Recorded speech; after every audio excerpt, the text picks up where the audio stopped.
The man of the match this evening, standing right next to me, Wandile Duba, the goal scorer of one of the two goals for Kaizer Chiefs. Before we get to igol lakho, take us through umdlalo wanamhlanje. Ubone kanjani?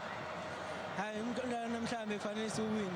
Besingeke iSundowns isidlala for and besifuna ukudlala ifinal, sifuna ukwenza history. Le generation ekhona manje ifuna ukwenza history for Kaizer Chiefs after such a long time ngana cup.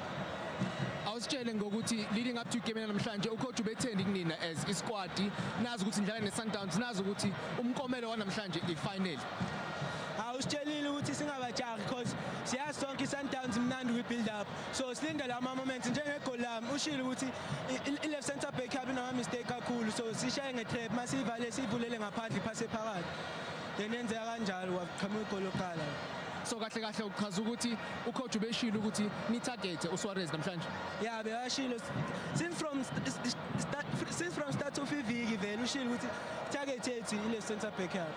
Isitsheleke ngegol lakho uma uthola ibhola sibonile ukuthi i-first touch yakhe elandelayo wathi yazini anginyuse ipace kancane ngeke bangibamba. Ngibonile ukuthi ngayiphusha kancane uzoshaya islide angikhava engcona ngibe phambi kwakhe ngibe ahead. Mengithekela uthola i-red card ithola i-free kick.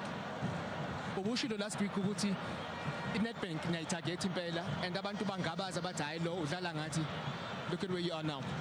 Khona umusho kaZuma uthi nyothi ngasho ngishilo last week ukuthi iNetbank siyayithatha manje sibuyele training focus on next game so ibona mase kuzi final futhi. Congratulations. Thank you.